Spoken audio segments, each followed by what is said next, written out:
Aku ada saat ini, semuanya karena kasih-Mu. Aku hidup hari ini, semua berkat kemurahan-Mu.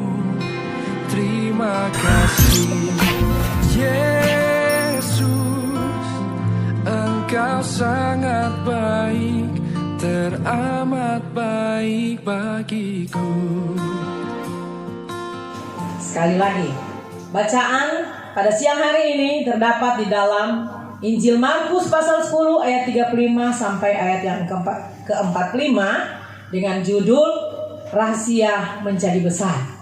Puji Tuhan. Mari yang sudah dapat katakan amin. Kita bangkit berdiri, kita akan membaca secara bergantian kebenaran firman Tuhan ini sampai dengan ayat yang ke-45. Puji Tuhan, saya ayat yang ganjil, kekasih-kekasih Tuhan, ayat yang genap. Lalu Yakobus dan Yohanes, anak-anak Zebedeus, mendekati Yesus dan berkata kepadanya, "Guru, kami harap supaya Engkau kiranya mengabulkan suatu permintaan kami." Ayat 36. Jawabnya kepada mereka, "Apa yang kamu hendaki aku perbuat bagimu?" 37. Lalu kata mereka, "Perkenankanlah kami duduk dalam kemuliaan-Mu kelak. Yang seorang lagi di sebelah kanan-Mu dan yang seorang lagi di sebelah kiri-Mu." Tetapi kata Yesus kepada mereka, "Kamu tidak tahu apa yang kamu minta. Dapatkah kamu meminum cawan yang harus kuminum dan dibaptis dengan baptisan yang harus kuterima?" Jawab mereka, ayat 39, "Kami dapat." Yesus berkata kepada mereka, "Memang kamu akan meminum cawan yang harus kuminum dan akan dibaptis dengan baptisan yang harus kuterima. Tetapi hal duduk di sebelah kananmu atau di sebelah kiriku, aku tidak berhak memberikannya. Itu akan diberikan kepada orang-orang bagi siapa itu yang telah disediakan." Mendengar itu, ke-10 murid yang lain menjadi marah kepada Yakobus dan Yohanes. 42. Tetapi Yesus memanggil mereka lalu berkata, "Kamu tahu bahwa mereka yang disebut pemerintah bangsa-bangsa, pemerintah rakyatnya dengan tangan besi, dan pembesar-pembesarnya menjalankan kuasanya dengan keras atas mereka. Tidaklah demikian di antara kamu. Barang siapa ingin menjadi besar di antara kamu, hendaklah ia menjadi pelayanmu." 44.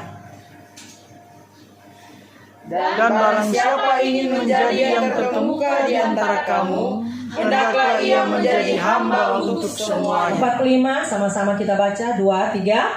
"Karena Anak Manusia juga datang bukan untuk dilayani, melainkan untuk melayani dan untuk memberikan nyawanya menjadi tebusan bagi banyak orang." Puji Tuhan, silakan duduk.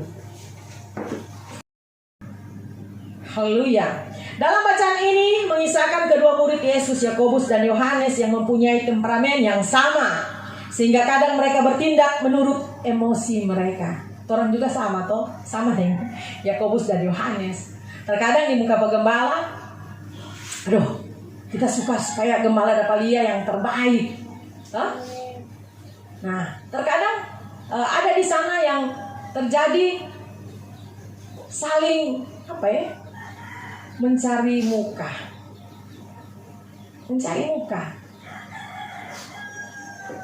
Dan itu memang lumrah di mana-mana terjadi, ya, manusiawi. Tetapi hal itu tidak berkenan kepada Tuhan. Itu penjilat atau pencari muka itu Tuhan tidak berkenan. Haleluya. Satu saat kedua murid ini ingin berada di sebelah kiri dan kanan Yesus dalam kerajaan sorga. Atau dengan kata lain, keduanya ingin menjadi yang terkemuka atau yang terbesar di antara murid Yesus yang lain. Haleluya. Bagaimana? Orang dua mau, orang dua yang wow. Sifat ini kita harus buang jauh-jauh ya. Di tengah-tengah persekutuan, di tengah-tengah berjemaat, di tengah-tengah keluarga, di tengah-tengah rumah tangga, kita harus buang jauh-jauh sifat seperti ini. Ingin terkemuka, ingin terkenal, ya. Ya nggak apa-apa no, mau suka begitu. Kadang ada hal-hal yang membuat hati kita tidak puas, saudara. Karena bukti yang terjadi di lapangan, so jadi pendeta, Tuhan so lantik, so jadi pendeta, masih suka jadi anggota dewan. So, saya tidak sedang menyinggung para pendeta yang ingin berpolitik. Tetapi pendeta itu saya merasa bahwa itu satu kedudukan yang sudah dipilih oleh Tuhan sangat mulia. Tetapi masih juga ingin jadi anggota dewan. Berarti masih ada DP embel-embel, suka dihargai, pencitraan diri. Puji Tuhan. Besar dalam hal ini bukan secara fisik, tetapi yang dimaksud adalah menjadi besar dalam arti dihargai, disanjung, dihormati, dipuji lebih dari orang lain. Jadi memang Dorando niat dalam hati, Dorando spesial. Dari antara 12 orang ini, yang 10 ini yang tak terlalu pengaruh. Dorando yang paling wow, haleluya. Saudara, ada rahasia yang besar di balik perumpamaan itu. Sebagai kunci untuk menjadi besar di dalam kerajaan sorga, yaitu sebagai berikut. Yang pertama, rela berkorban. Kalau suka jadi besar, apa kata? Rela berkorban. Siapa di sini yang suka berkorban? Tentunya kalau korban itu pasti ada rasa sakit. Kalau korban kau belum merasa sakit, belum apa-apa. Haleluya. Haleluya. Belajar baik-baik, simak baik-baik, simpan baik-baik di dalam hati kebenaran firman Tuhan ini. Rela berkorban artinya membayar harga. Kalau hujan sedikit, aduh, mami ujang kuat keras. Jadi sementara Tuhan ada kesempatan, mari orang pergunakan tuh kesempatan. Berkorban waktu, berkorban harta, terkadang berkorban hati. Kadangkala tuh hati diremas-remas, dihancurkan. Kita harus menjalani proses yang Tuhan datangkan atas hidup kita. Amin. Jadi ketika engkau sementara diproses oleh Tuhan, engkau sementara dipersiapkan menjadi seorang yang besar di dalam kerajaan Tuhan. Amin. Puji Tuhan. Yang kedua, menjadi pelayan. Jika engkau ingin menjadi besar, engkau menjadi pelayan atau menjadi hamba. Menjadi hamba. Terkadang kita harus merelakan hidup kita bagaikan keset kaki. Ya, sangat hina, sangat kotor. Agar supaya engkau menjadi besar dalam pandangan Tuhan. Haleluya.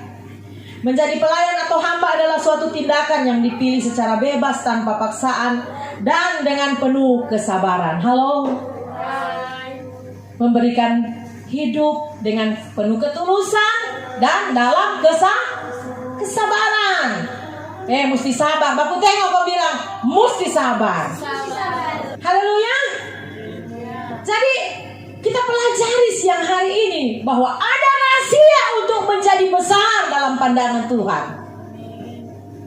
Apa yang pertama tadi? Rela berkorban. Amin. Yang kedua? Menjadi pelayan. Menjadi pelayan atau hamba. Jadi kalau pelayan atau hamba itu dapat aktivitasnya tidak terlihat.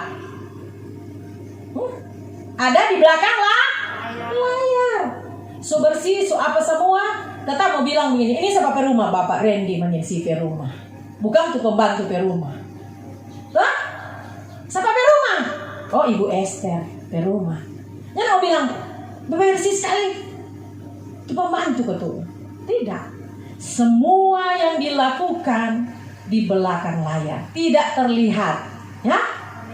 Nah, jika engkau ingin menjadi besar dalam pandangan Tuhan, berhentilah untuk mencari muka kepada manusia.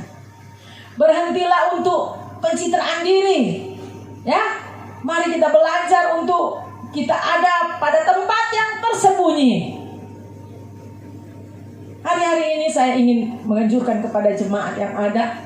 Saya sering menangis, saudara, karena sepertinya firman yang disampaikan tidak semua jemaat. Ada beberapa jemaat yang terlihat sangat menyakitkan hati ini.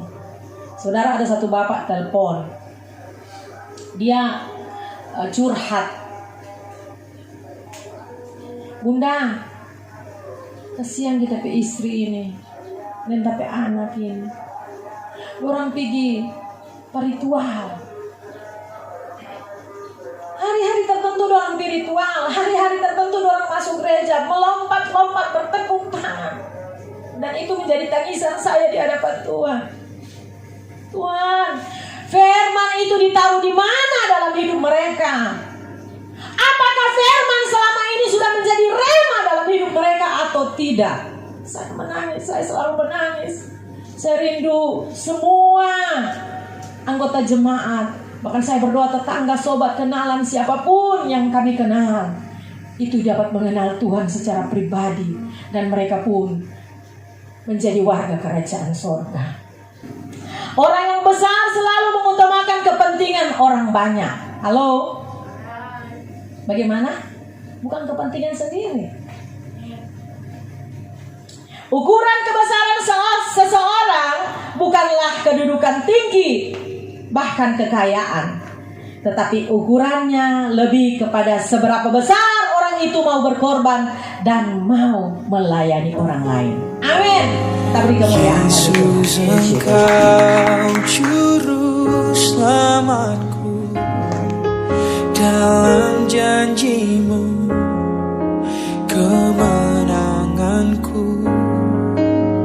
selamanya kan ku nyatakan besar setiamu Tuhan.